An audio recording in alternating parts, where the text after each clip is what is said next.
I never thought this would happen to me. One moment, I was just trying to get by, working 2 jobs, making sure my son had what he needed. The next, I was in the middle of a courtroom, facing accusations that felt like they could break me. And then my son stood up. It all started in a small town where everyone knew everyone. I wasn't rich, never had been, and there were days when I wasn't sure how I'd make ends meet. But I was proud of the life I built. I kept my head down, worked hard, and did the best I could for my son, Jamal. He was everything to me, my little ray of light in a world that often felt dark. The trouble began when I lost my job at the diner. It wasn't anyone's fault, just bad timing. The owner shut down because business wasn't good, and I was left scrambling to find another job. After weeks of searching, I finally found something, an opening as a janitor at a local law firm. The hours were long and the pay was low, but it was something. It meant I could keep a roof over our heads. One evening, I was finishing my shift, cleaning up the back office when I noticed something strange. A purse was left on one of the desks, tucked into a corner like someone had forgotten it. It wasn't a cheap purse. The leather was expensive, the kind of thing you might see in a high-end store. I looked around and no one was there. I wasn't thinking straight. I was tired, frustrated, and honestly, it felt like life had been piling on one thing after another. In that moment, I just took it. I figured I could sell it and buy some things we needed. I needed to provide for Jamal, and I felt like this was my only shot. But I wasn't careful. The next morning, the police were knocking on my door. Someone had noticed the purse missing, and security cameras had caught me leaving the office with it. The moment they arrested me felt like the ground was ripped out from under me. I couldn't believe it. I'd made a mistake, a huge one, and now I was facing charges that could destroy everything. My son Jamal was only 14, but he could see what was happening. He knew how hard I worked, how much I loved him, and how I'd always tried to teach him the difference between right and wrong.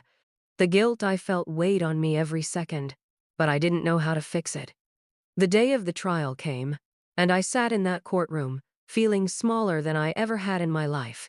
The prosecutor painted me as a thief, a woman who took something that didn't belong to her.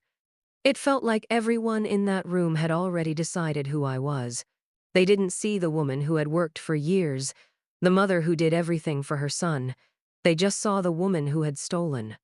When it was time for me to speak, I couldn't. I wanted to apologize, to explain, but nothing came out. The fear of being judged was too much. But then Jamal stood up. At first, I didn't realize what he was doing. He had been sitting next to me, his eyes wide and his hands clenched tightly together. But when he stood, the whole room went silent. His voice cracked as he spoke, but he didn't back down. "My mom," he started, looking at me. "She's not perfect, but she's my mom, and she's never done anything like this before. She's worked hard every day of my life, and I know she messed up, but that doesn't make her a bad person. She's not a criminal. She's a mom trying to do right by her son. If she took that purse, it wasn't because she wanted to steal. It was because she's scared. We're poor, and sometimes people forget about people like us." The room was still. I could feel everyone's eyes on Jamal, but I couldn't look at them. I was too ashamed. Jamal went on, his voice stronger now, but still filled with the raw emotion of a 14-year-old boy who just wanted to protect his mother. "I know it's not right, but I know my mom. She's the one who taught me how to be good, how to do better, how to treat people with respect. She's not perfect, but she's mine. And if they punish her, then they're punishing me too. So if you're going to judge her, you have to know that you're judging me too." There was a long silence after he finished. People shifted in their seats, looking at each other, unsure of what to say. I don't think anyone expected Jamal to speak like that, to defend me so fiercely. I certainly didn't. But in that moment, I saw a strength in him that I hadn't realized was there. He was brave, and he wasn't going to let anyone tear me down. The judge was the first to speak, clearing his throat. "I'll take this into account," he said quietly. And just like that, it felt like a shift happened. Slowly, the tension in the room lifted, though I knew it wasn't over yet. The trial continued, but something had changed. Jamal's words had made people see me differently, even if just for a moment. In the end, I was given probation instead of jail time. The judge said it was because of my record, because I wasn't a repeat offender, and because of Jamal's testimony. I left the courtroom that day with my head held a little higher, though the weight of my actions still sat heavily on my heart. I knew I had to make it right, but I also knew that I wasn't alone. Jamal had stood by me, and that meant more than anything. I'll never forget what he said. It was a reminder that sometimes, even when everything feels like it's falling apart, there's always someone who believes in you. And that's worth more than anything money can buy.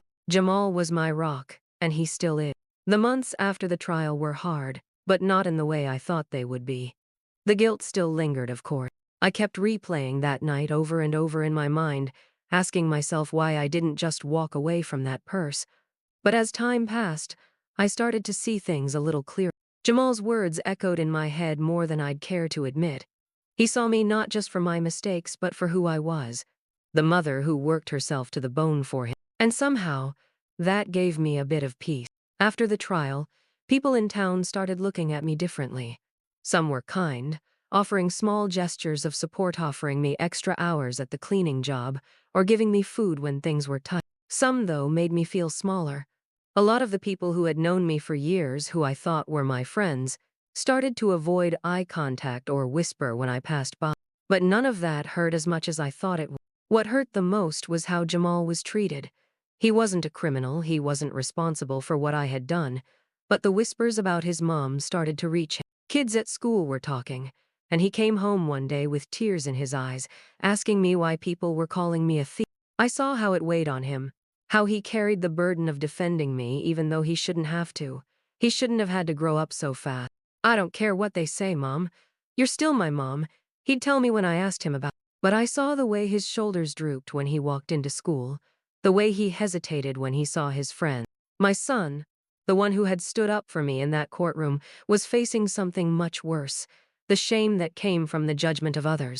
I wanted to make it right. I wanted to fix the broken pieces, but I didn't know how. One day, after school, Jamal came home with a letter in his hand. It was from the school. He handed it to me, his face tight. I opened it, expecting to see some kind of disciplinary warning or something about his grades. Instead, it was an invitation to a scholarship program.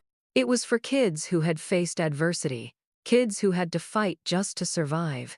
Jamal's teachers had nominated him for. I couldn't stop the tears. My boy, who had already been through so much, was being recognized for his resilience. The scholarship was for college, for his future, and it was a sign that people saw him for who he truly was, not for the mistakes I had made, but for the strength he had shown in the face of them. I'll never forget the day I told him about the scholarship. We were sitting on the couch, and I could see the doubt in his eyes, like he didn't believe me at first. When I finally told him that he had been nominated, his face lit up, and for the first time in months, I saw a smile on his face that wasn't forced. "You're proud of me?" he asked, his voice small, like he wasn't sure if it was okay to believe it. "More than you'll ever know," I said, pulling him into a tight hug, and for the first time in a long time, I felt like maybe I wasn't the only one who needed saving. Maybe Jamal was the one saving me all along. As we moved forward, things weren't perfect. There were still moments of doubt, still days when I questioned myself and my choices. But Jamal's resilience, his unwavering belief in me, reminded me that I wasn't defined by one mistake. He was my reminder that we could start fresh, that we could keep going. I worked harder than ever, not just for the paycheck, but for Jamal. I started applying for better jobs, trying to give us the life we deserve. It wasn't easy, but with every rejection, I had Jamal there, telling me not to give up. He believed in me, and that belief, that faith, was something I couldn't take for granted. That scholarship wasn't just a ticket to a better future for Jamal. It was a message to both of us. We were more than our circumstances, more than the mistakes we made. We were worthy of love, of respect, and of second chances. Years later, when Jamal walked across the stage to accept his college degree, I looked at him and saw the young man who had always been braver than I had known. His success wasn't just his own, it was ours. He had stood for me when I couldn't stand for myself, and together, we had made it through the toughest of times. I don't know where life will take us from here, but I know that no matter what happens, Jamal and I have each other. And that's worth more than any prize, more than anything I could ever ask for. He's my hero, and I'll spend the rest of my life making sure he knows just how proud I am of the person he's become. Because when the world tells you you're nothing, sometimes all you need is one person to remind you that you're everything. And that's what Jamal did for me. As Jamal moved on to college, I found myself with more time to think.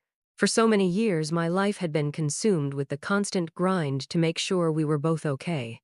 I was always focused on the next step, the next paycheck, the next problem to solve. But now, seeing him thrive in a new chapter of his life, I realized that I had neglected a part of myself. I'd lost pieces of who I was in the process of being a mother, and though I loved every minute of it, there were times I wished I could have done more for me. I spent some time reflecting, thinking about what I really wanted. For years, I had been working so hard for Jamal's future, but somewhere along the way, I had forgotten that I was worthy of a future, too. I began taking small steps to rebuild myself slowly but surely, not just as a mother, but as the woman I had always been before the struggles of life weighed me down. I enrolled in a community college, taking a couple of evening courses in business administration. It was a long shot, but I felt like I needed something to push me forward. Jamal had shown me what was possible with hard work and belief in something better, so I decided it was time I showed him that same drive. I owed it to both of us. There were nights I was exhausted. I still worked full-time cleaning offices and handling whatever side gigs I could find, but I made it through.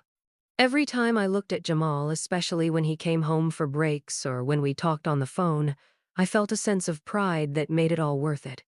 He came home after his first year of college with a little more confidence in his step.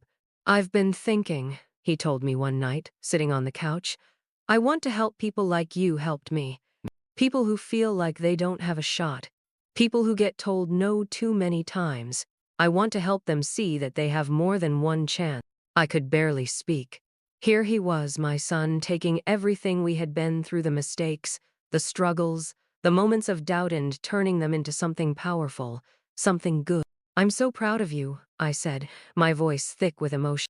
It wasn't the first time I had said it, but somehow it felt like the most important.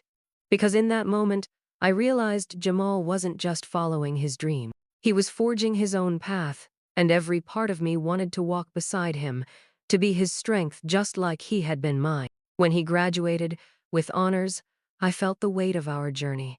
It wasn't just his achievement, it was ours. I knew how much he had carried with him, how much he had given of himself to get there, and I knew I had been a part of that. We had both fought through pain, judgment, and fear. We had both faced people who didn't believe in us, but somehow, here we were. Jamal went on to law school, with the same scholarship that had started it all. He worked hard, and his passion for justice, for fighting for people who couldn't fight for themselves, burned bright in him. I could see that in everything he did. His purpose was clear, and I could only marvel at how far he'd come from the scared little boy who had stood up in that courtroom for me. One evening, after a long day of studying, Jamal sat down beside me and said, "You know, Mom, I always wondered if you thought I was going to turn out okay. If you ever doubted me. I could always tell you were worried about me." I thought about that for a moment, unsure of how to answer. The truth was, I had worried. I had doubted. But as I looked at him, this young man, full of strength and determination, I realized I didn't have to worry anymore. "I never doubted you," I finally said, my voice steady. "I doubted me. But you? I always knew you were going to be something special. You've always been stronger than I ever was." He smiled at me then, that smile that made everything feel okay. It wasn't perfect, but we had made it through. Together. And in that moment, I knew there was nothing we couldn't face, nothing that could break us. As Jamal continued to grow and accomplish his dreams, I kept pushing forward as well. I earned my associate's degree, then my bachelor's, and eventually I started my own small business. It wasn't easy, but it felt like the next logical step in my journey, one I hadn't realized I could take until I saw how far Jamal had come. The mistakes, the struggles, the broken parts of us, they didn't define us. We had learned, not just from the good things in life, but from the mistakes, the hard lessons, and the pain. We had learned how to keep going, how to rise up when everything seemed like it was against us. We had learned that we didn't need permission to dream, to fight, or to believe that we were worth more than what the world told us. Jamal went on to become a public defender, fighting for those who couldn't afford a lawyer, fighting for people who had nowhere else to turn. I sat in the front row when he took his oath as an attorney, tears in my eyes. I had never been prouder of anyone in my life. He had done it. We had done it. And when it was my turn to speak at his wedding years later, as he married the love of his life, I looked out at the crowd, filled with family and friends, and knew that everything we had been through had brought us to this moment. My son, who had once stood up for me when I couldn't stand for myself, had now built a life that was his, and I had built mine too. We've been through a lot, I said, my voice shaky. But look at us. We're here. We're stronger. We're not perfect, but we are more than enough. And I couldn't be prouder of the man you've become, Jamal. As I looked at him, standing there with his new wife by his side, I realized that no matter where life took us, no matter what struggles lay ahead, we would always have each other. And that was more than enough to face whatever came next. Years passed, and life kept unfolding in ways I never could have imagined. Jamal's career as a public defender took off. He was damn good at what he did. His clients respected him, the ones who had felt forgotten by the system, and his colleagues admired his fierce commitment to justice. He never let the pressures of his job break him down. He was determined to make a difference, to ensure people who had been overlooked or dismissed were given the same chance at fairness he'd fought for his whole life. As for me, my small business grew steadily. I had started with nothing, just a handful of savings and a lot of hope, and now I was finally in a position where I could provide for myself without having to stretch every dollar. It wasn't a lavish life, but it was mine. It felt good to finally have stability, to be able to look around and know that I had built this with my own hands. Jamal was proud of me, just as I was of him. We shared that bond of knowing how far we'd come from those dark days of fear and uncertainty. But even in these moments of success, life still wasn't always easy. There were moments when I would look at Jamal, now a grown man, and remember that little boy who had defended me in court all those years ago. There were moments when the world would remind me that the judgment, the prejudice, and the struggle were never truly gone. The system wasn't fixed. Racism was still very much alive, and it still affected everything us, our choices, our future. One afternoon, Jamal came home to visit. We sat in my small kitchen, and after the usual greetings and catching up, he dropped a stack of papers onto the table. I looked at him, concerned. He wasn't one to show stress easily, but today was different. His shoulders were tense, his jaw clenched. "What's going on?" I asked. Jamal sighed, leaning back in his chair, rubbing his hands over his face. "I'm dealing with something at work. There's a case, one of the toughest I've had yet. The system is broken, and I feel like I'm hitting a wall every single day. It's just exhausting, Mom." I reached across the table, placing my hand over his. "What's going on with the case? You know you can talk to me about." He paused, then opened up about the case he was working on. It was about a young man, a black teenager, who had been wrongfully arrested during a protest. The charges were fabricated, and Jamal believed, in his gut, that this kid's life had been ruined by a system that had failed him from the start. The deeper Jamal dug, the more he uncovered false testimony, planted evidence, racial profiling. It was everything Jamal had fought against his entire career, all wrapped up in one case. "I know what's at stake for him," Jamal said quietly. "This kid's future is hanging by a thread, and I don't know if I can get him out of this mess. The system doesn't want to change. People don't care about him, and they never will. It's so hard to keep fighting, to keep believing that things can be different." I saw the exhaustion in his eyes, the weight of it. I knew what he was going through because I had been there, in the trenches of fighting for what's right, feeling like it would never end. But I also knew that his fight, the one he had taken on, was important. It was crucial, and he wasn't in this alone. "Jamal," I said, my voice steady, but full of conviction. "I know it's hard. Hell, it might always be hard. But I've seen you face down every obstacle, every hurdle, and still come out stronger. You've been fighting for people who have no one else, who are overlooked, underestimated. You can't stop now. You've got this. You're the person who can make a difference, not because you're perfect, but because you never stop trying." He looked at me, silent for a moment, as if weighing my words. Hey there. If this story moved you, don't forget to hit subscribe to join me for more powerful real-life stories that spark change and inspire strength. Together, we can explore stories of resilience, justice, and the moments that make a difference. Your support helps amplify voices that need to be heard, so let's grow this community of changemakers. Click subscribe now, and let's continue this journey together. Then, with a small, weary smile, he nodded. "You always know what to say." "I'm your mom," I replied with a grin.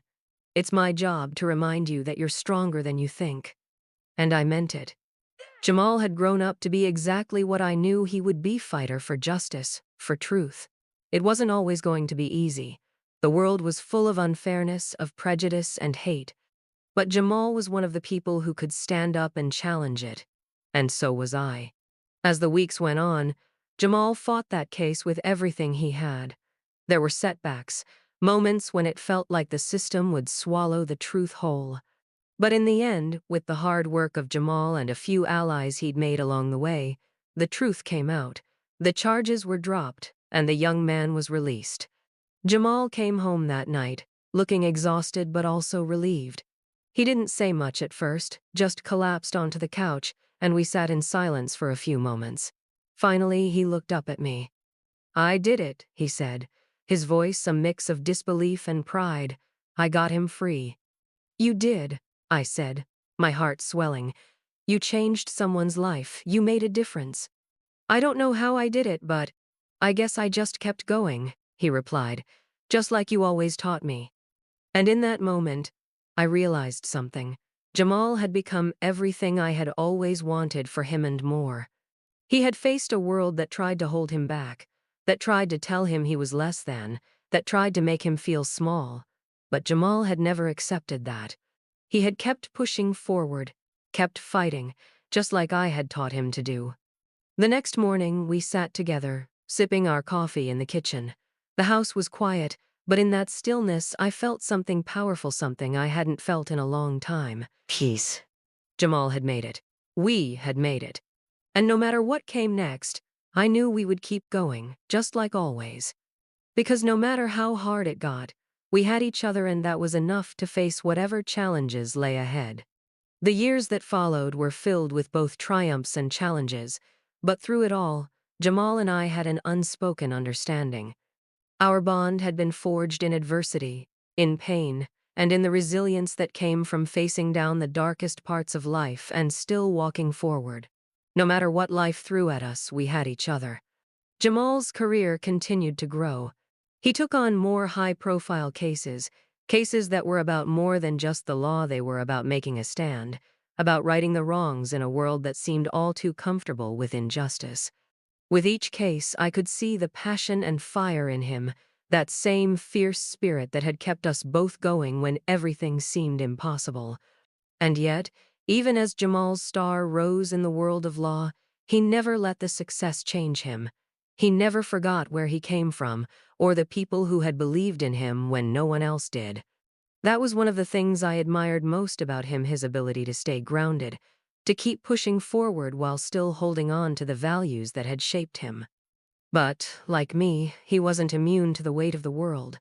He still carried the burden of seeing how deeply ingrained the systems of oppression were, how much work still needed to be done. There were nights he would come home late, exhausted and frustrated, his shoulders heavy with the burden of all the cases he couldn't win, all the people he couldn't save. And on those nights, I was there. I was there to remind him of the young boy who had stood up for me in court all those years ago. I reminded him that it wasn't about the wins or the losses. It was about doing what was right. It was about making sure the voices of the voiceless were heard. And, most importantly, it was about never giving up.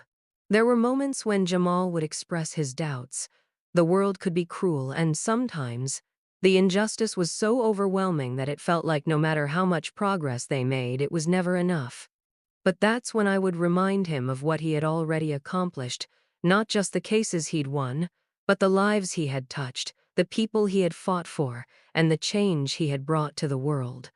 He had already made an impact far greater than most could ever dream of. But my journey, too, was evolving. As Jamal became more settled in his career, I found myself stepping into a new chapter. I started attending local community events, offering mentorship to young women who, like me, had struggled to find their footing in a world that often overlooked them. I became involved in initiatives that helped people who had been through hardship get back on their feet, just as I had. I shared my story with anyone who would listen, hoping to inspire someone to keep fighting when they felt like giving up. I remember one day, standing before a group of young women in a community center, sharing my experience.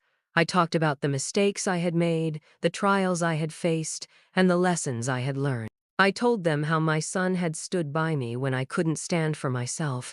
I spoke about how, even when the world seemed determined to break us down, we always had the power to rebuild ourselves. One of the women approached me afterward, her eyes full of gratitude. "You're proof that we can change," she said, her voice shaky but full of hope. "That we don't have to stay stuck in the past." That moment hit me in a way I can't fully explain. It wasn't about the people I had helped in the past. It was about what I was doing now.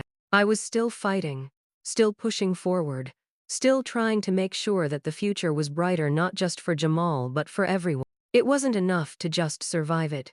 Was about creating a legacy of strength and resilience that would be passed down to the next generation. Jamal's own family grew over time. He got married, and a few years later he became a father. I watched him, now in a new role, and I could see in him the same tenderness, the same protective love that he had always shown me. It wasn't just about being a father, it was about raising a child who would grow up knowing the value of compassion, justice, and standing up for what's right. When his daughter Ella was born, I held her in my arms and couldn't help but think of everything we had been through. She was a symbol of hope, a new beginning. I whispered to her softly, "You have a whole family behind you. We'll teach you to be strong. We'll teach you to fight, just like your father did, just like we did." Jamal looked at me then, with a smile that showed he understood exactly what I meant. "I want her to grow up knowing the truth," he said, "that no matter where life takes her, she's capable of anything." I had no doubt that Ella would grow up in a world full of love and support, but I also knew that the fight for equality, for fairness, would continue. The world wasn't perfect, and it might never be, but with people like Jamal and now Alato carry the torch, I knew the fight would never stop. Through everything, I had learned one thing. Life isn't about how many times you fall, it's about how you rise each time. Jamal and I had both stumbled, both had our fair share of struggles, but we had kept rising. We had become stronger with each challenge, and we had learned to lean on each other, to trust in the bond we shared. As I watched Jamal with his family, my heart swelled with pride. We had come so far, and I knew that no matter what the future held, we would always have each other. The world could be cruel, it could be unforgiving, but with the love we shared, with the strength we carried, there was nothing we couldn't face together. And so life moved forward. Not always easy, not always fair, but with the knowledge that we had the power to make a difference, and that was enough to keep us going. As the years passed, I found myself standing at a crossroads, reflecting on the life Jamal and I had built together. Watching him now, a successful attorney, a loving husband and father, I realized how much he had truly become everything I had hoped for, and more. Yet, even with everything we had achieved, I knew the fight was far from over. I had taken on the role of a community advocate more seriously in the past few years, trying to make a lasting difference where it was most needed. I worked alongside local organizations, doing everything from organizing food drives to offering job training programs for people who, like me, had once felt invisible in a system that didn't care. I saw it as my way of paying forward the love and encouragement that had carried me through the toughest times. I wanted people to know they weren't alone, that their stories mattered, that no mistake defined them. One of the things I focused on was helping single mothers just like I had once been. There were so many women out there who were struggling, who felt like they were fighting a losing battle. I knew how hard it was to balance work, raising kids, and trying to build a life that felt stable. I shared my story with them, letting them know that it wasn't too late to turn things around, that they had the power to rebuild their lives just like I had. One of those women, Tiffany, came into my life at a time when I needed her just as much as she needed me. She was a mother of 2 young kids, living in a rough neighborhood, struggling to make ends meet. She was exhausted, and the weight of her circumstances was crushing her spirit. When she came to one of my community workshops, she was quiet, withdrawn, unsure of what she could offer. But I saw something in her, a spark of potential, even if she couldn't see it yet. It took a few months, but slowly Tiffany began to open up. She came to every workshop, asked questions, started taking small steps to change her circumstances. She applied for jobs she never thought she could get, and started saving what little she could. Watching her grow, watching her confidence build, was like watching a flower bloom in slow motion. One day, she called me after she landed her first full-time job she was incredibly proud of. "I don't know how to thank you, Ms. Williams," she said over the phone, her voice shaking. "You believed in me when I didn't believe in myself. You showed me that I could do it." I felt my heart swell in my chest. "You did it, Tiffany," I replied. "I just helped you see what was already inside of you." And that was the truth. I didn't have all the answers, but I had learned through my own experience that sometimes all it takes is someone who believes in you to help you believe in yourself. Tiffany had taken the first step, and I had been there to help guide her along the way, just as Jamal had done for me all those years ago. As Tiffany's confidence grew, so did her desire to help others. She started attending some of my workshops to share her own story, to show other women what was possible when they refused to give up. I couldn't have been prouder of her. She had come a long way, and she was giving back in ways I hadn't expected. It was moments like these that reminded me why I kept fighting. Yes, there was still so much injustice in the world. Yes, the systems we fought against were still broken, still crushing lives. But in these small victories, in the lives we touched and changed, there was hope. Tiffany's story, Jamal's work, the young people we mentored, these were the things that kept me going. We might not change everything in one go, but one life, one step at a time, was enough. And when I looked at Jamal with his beautiful daughter Ella, now 5 years old, I knew that the future, though uncertain, was a little brighter because of the work we were doing. Ella had grown up in a world where her father was respected for his hard work and his integrity. She would never have to face the same kind of prejudice that Jamal and I had, and that, in itself, was a victory. The next generation would have the tools to build on the progress we had made, to continue pushing for change. But even as I looked forward, I couldn't forget the past. It was those early days, those tough moments when Jamal and I had nothing, when the world felt like it was against us, that had shaped us into who we were. I could still feel the weight of it, sometimes, the anger and the hurt that had fueled my drive for change. But now, instead of being consumed by it, I was using it to fuel the next chapter of my life. One evening, as we sat together at my kitchen table, Jamal and I talked about the future. He had just returned from a case he'd been working on, one that had taken a lot out of him emotionally. But even with the exhaustion weighing on him, he still had that fire, that passion for justice that had always burned bright. "Mom, I've been thinking about something," he said, his voice serious. "I want to start a foundation. A place where people, especially young people who faced the same kinds of struggles we've gone through, can come and get help. Legal aid, job training, mentorship. A place where they can see that it's possible to rise above everything." I felt tears well up in my eyes as I looked at him. This was the culmination of everything we had worked for. This was our legacy, his legacy. The things I had fought for, the lessons I had learned, were being passed down to the next generation, and they were now being used to make the world better. "I think that's a great idea, Jamal," I said, my voice thick with emotion. "I think you've just given me a new goal." And with that, our journey continued, not as a story of surviving the odds, but as one of passing the torch. I knew the road ahead would still have its challenges, its struggles, and its heartaches. But with Jamal, Tiffany, and the people we had helped along the way, I knew we had started something bigger than ourselves, something that would continue long after we were gone. Together, we would keep fighting. Together, we would build a future where no one had to face the same battles we had. And we would keep teaching those who came after us that, no matter how hard it got, no matter how impossible it seemed, they had the power to rise above. We had all learned that one truth: resilience wasn't just about surviving, it was about thriving. As the years rolled on, Jamal's foundation grew, becoming a beacon for those who, like us, had been forgotten or overlooked by the system. What started as an idea born out of our shared experiences, our struggles, and the lessons we had learned had turned into something truly transformative. The foundation offered free legal assistance, job placement services, mentorship programs, and educational scholarships for young people who were at risk of falling through the cracks.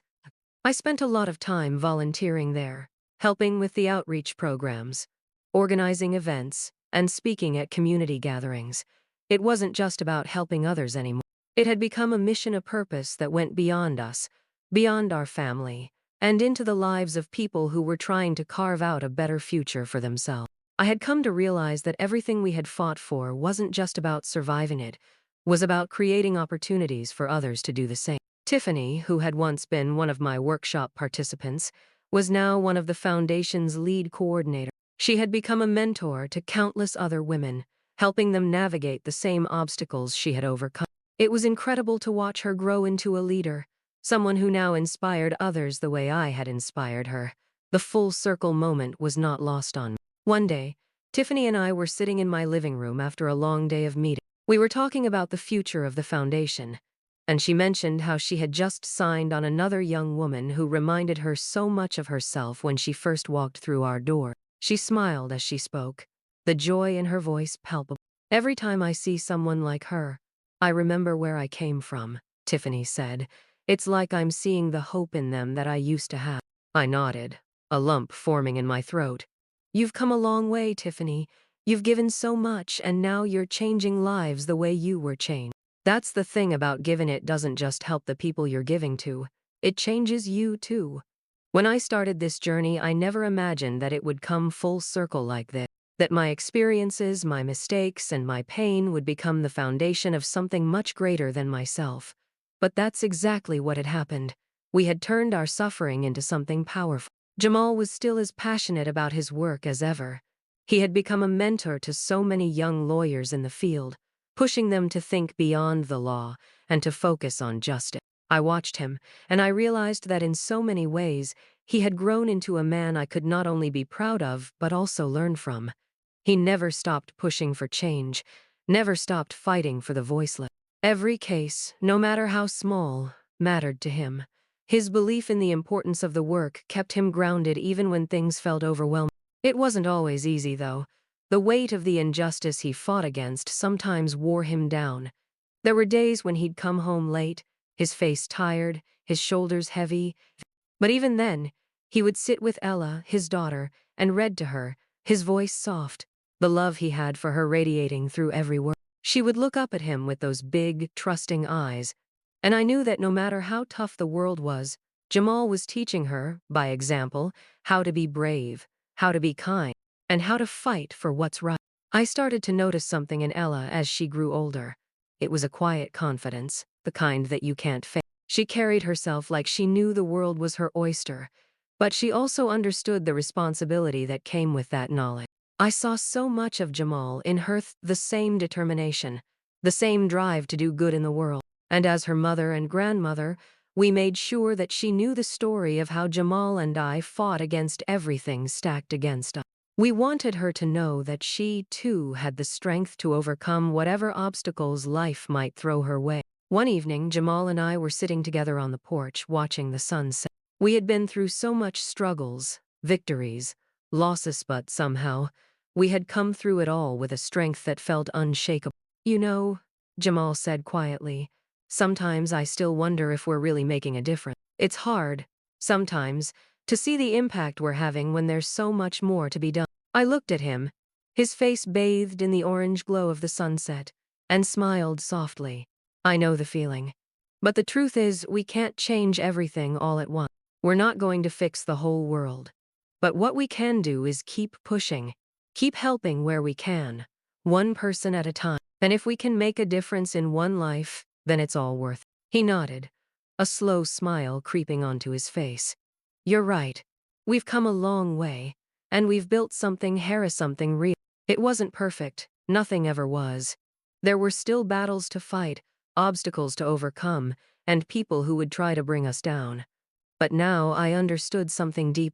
The fight wasn't just about achieving a victory or winning a case. It was about standing firm, day after day, even when it felt like everything was against. It was about showing up for yourself and for others, no matter how difficult it got. As I looked over at Jamal, I saw all the moments we had shared, all the pain and the victories we had experienced. I could see the way his work, his passion, and his love for his family had shaped the world around him.